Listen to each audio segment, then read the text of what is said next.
Hello, everybody. I want to do kind of an update on Syria, where I think this stuff is going and stuff like that. There seems to be a lot of talk that Obama is the big loser in all this. Russia swooped in and scored a victory, and Saddam came out Assad. A little slip there. Assad came out the winner. So Russia and Assad are the big winners in this. See, yeah, I'm going with that this is all orchestrated. And that the question that John Kerry was asked in that big meeting there, I think it was France, where he was asked, is there anything that Assad could do, to get out of this or whatever?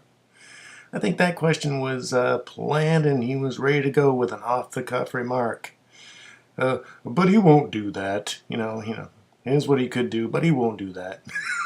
I don't think that was off the cuff. So I'm getting a little. So that's my take on it, and I'm a little disturbed by some of the alternative media that they're going along with this. What? You're just buying this stuff? That Obama took a shot to the chin or something from Putin. Ooh. The same people that call Obama a puppet for some reason are saying he just lost diplomatically. Now hold on a minute, you can't have it both ways. If he's a puppet, then this is not his plan. This is not his diplomacy. He didn't think this stuff up. He's not pushing his agenda, So then he can't be the one who's muffed it up. Can he? So you can't have it both ways. Either he is a puppet or he isn't. So I was listening to Jeff Rentz and his guests, and they're all climbing on the bandwagon that Putin scored a victory. It's like, are you serious? Really? You think so? That's kind of a conventional alternative truth, alternative media view. It's the conventional alternative view. It sounds like they're opposed to the New World Order, but they kind of slip in a lot of conventional ideas, like Obama is actually a diplomat and he's actually, formulating policy. No, he's not. He's not. You gotta be consistent. Either he is or he isn't.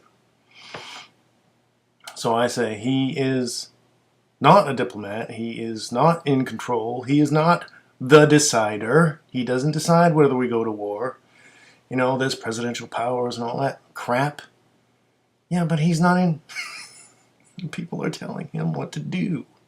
Okay, see, he's just an actor. All right. So, if, as I believe, the president of the most powerful, at this point, I guess, most powerful nation in the world is a puppet. Now think about this. If the president of the most powerful nation in the world is a puppet, the most powerful nation in the world is a puppet. What about powerful nation number 2 and 3 and 4?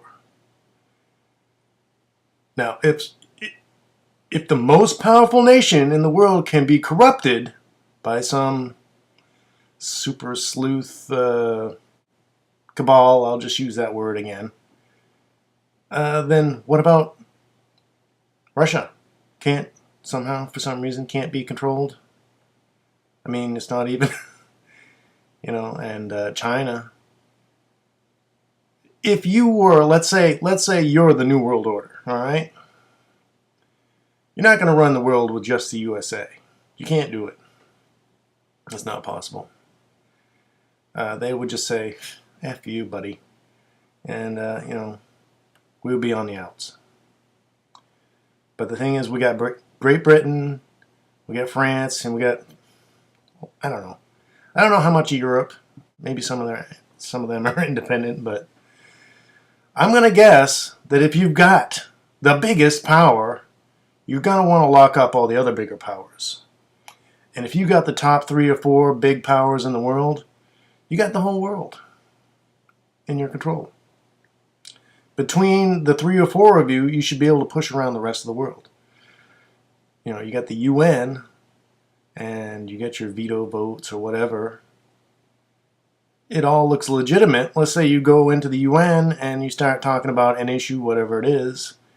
The big powers are going to get their way, and they may pretend that they're opposed to each other here or there, whatever. But the little guys are just caught in the middle, and they're not going to get their way. So they're going to get pushed around and manipulated. So that's what you're going to want. That's all I'm saying. You're going to want, if you're the New World Order and you want to control the world, you're going to want the big powers all locked up. You don't need all the little powers. You can just mess with them anytime you want.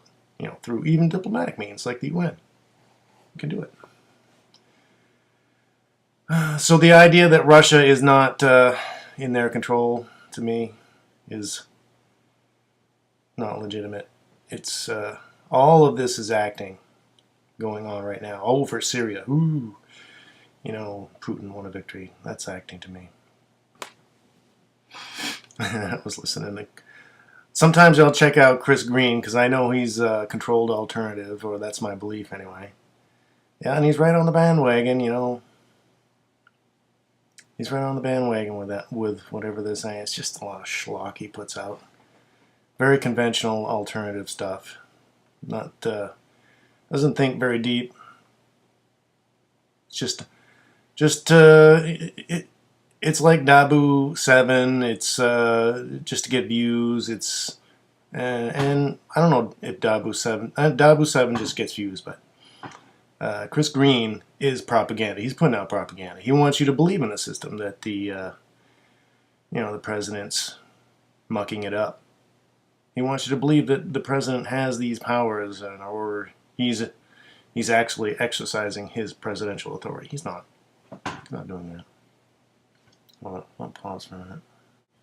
Okay, I don't want to make this too long.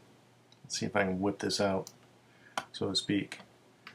So where are we going if the whole world, let's say the bigger powers are controlled, and they're just pretending to, discuss issues?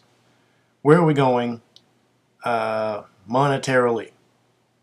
That's kind of important because I have some money, or, whatever. What are we going to do? If you have money, what are you going to, where are you going to put it so that you don't lose it when things shake out? Because I see things shaking out. I think, here's what I see coming. You see this big shift. Let's just say in the media, you see this shift that Russia and China are on the rise diplomatically and certainly economically. China is anyway. They're on the rise, and the U.S. is declining, let's say. It's just the general perception. I see it as continuing, and you have this John Kerry's out there with his arguments just being like a spoiled child. He's just yelling and crying and stuff. And just go back a little bit, remember George Bush? His arguments and his whole administration, they were all similar, arguments for war, just a lot of whining and crying and thrashing around. I'm sensing that what the scenario is going to be, I'm not saying this is all real, because they're all working together, remember. The scenario is going to be that the world gets fed up with all this. And there'll probably be some incident where we go too far, the U.S. goes too far, and we're found out to be lying about our intelligence or whatever, something like that. And they'll say, well, you're not trustworthy anymore, and they'll probably take our vote away in the UN. And there will be a big flip. I'll take our veto vote away anyway. There'll be a big flip, as far as, you know, who's running the world. It'll be more the Eastern, you know, Russia and China or whatever. But it won't be the U.S. We'll be on the slide. We'll be sliding out. That's what I see is happening. That the New World Order. Remember, this is all orchestrated. Okay, so this is not like the world is upset with us. Ooh. That they're going to engineer it so that the world looks upset with us, and but the New World Order is withdrawing its support for our country, the United States. This is my country or corporation, withdrawing the world's support, withdrawing even the New World Order support. So we're just going to go economically, probably. We're going to be on the outs with the rest of the world, and we won't be the world power. And as far as the dollar goes, they'll probably keep the dollars that are in circulation, because there's lots of dollars floating around the world. They'll probably keep those dollars for now and say we won't accept the new ones or whatever. We keep pumping out. Something's going to happen monetarily. There's going to be a big shift.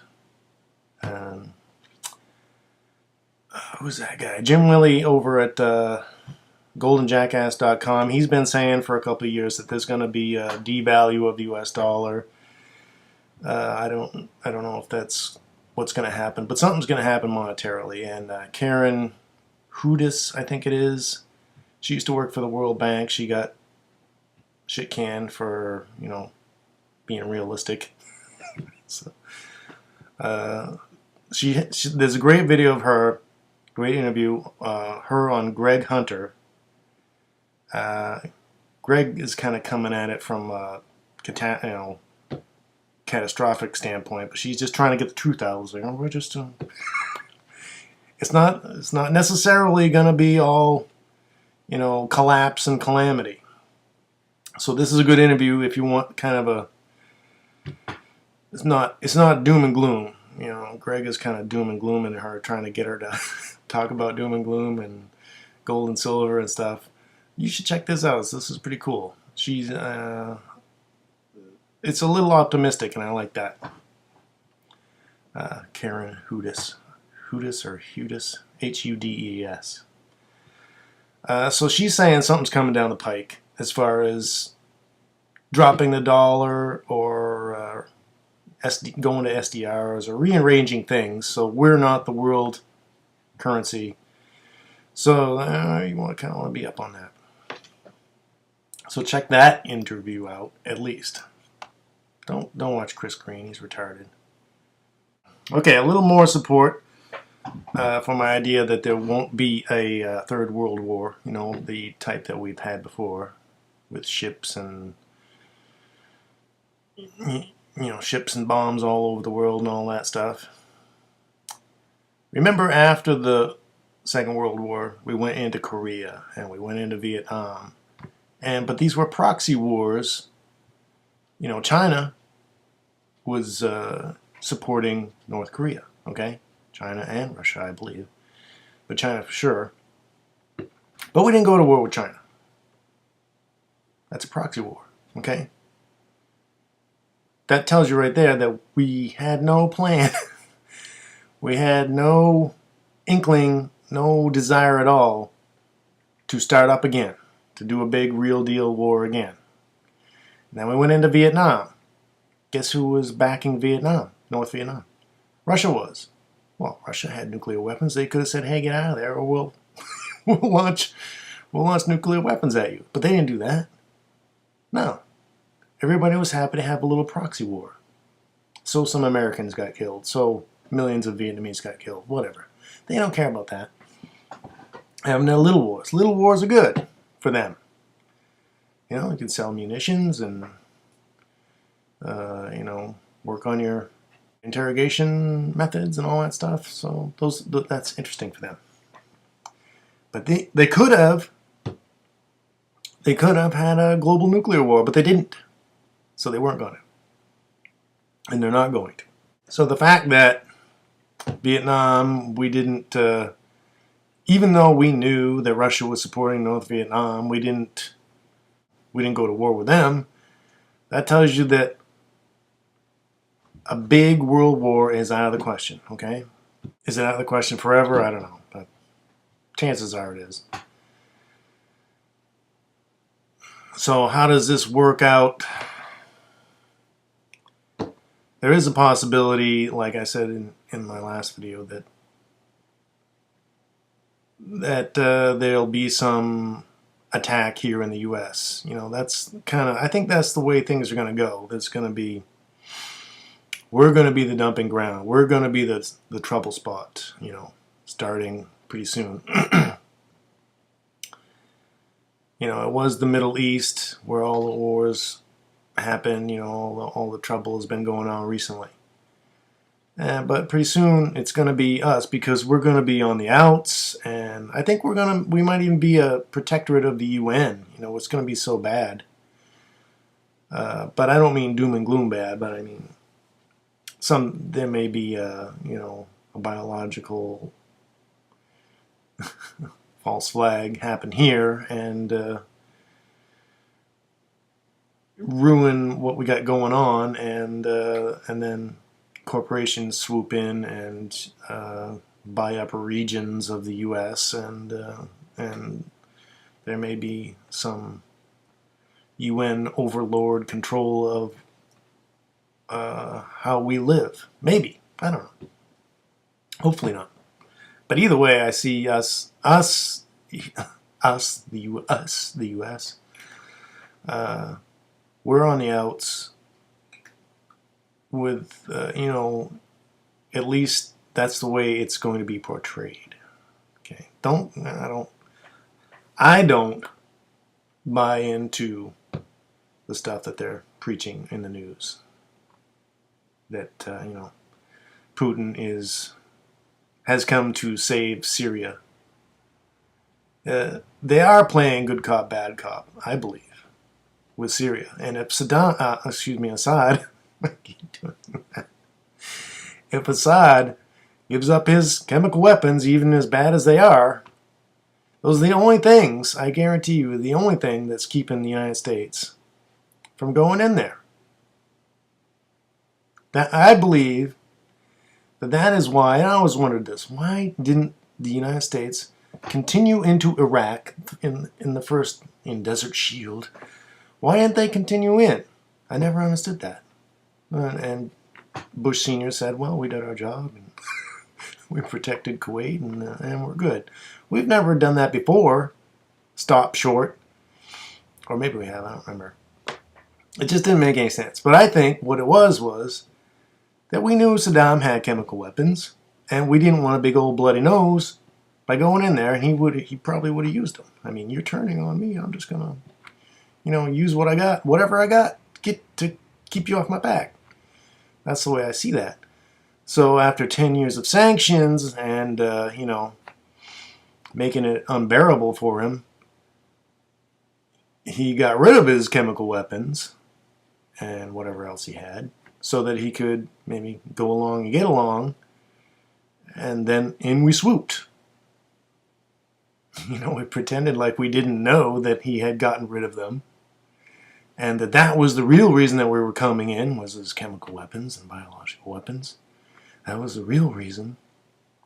But it wasn't. Whatever the real reason is, I don't know. I don't know. It's just, they're jerks. And then they did the same to Gaddafi. You know, actually Gaddafi was working with us. And Assad was working with us. You know, Assad was doing renditions and all that stuff during the Iraq War and all that. So we just flip on people, you know. These are little despots that we prop up and take out, apparently. And sometimes they get wise. They say, look, I'm going to need chemical weapons to defend myself against you when you want to come in. And so if Assad gives up his chemical weapons, whether he's good or bad, he would be a fool to do it. Don't do it. If you want to stay in power. But whatever happens, the money system's going to change around. I don't know how do you just buy gold and silver? Do you just buy food? I mean, I don't know. Just do general stuff. Because we don't know what's going to happen. Okay, good day. Anyway, decent people on one side of the room, scum on the other.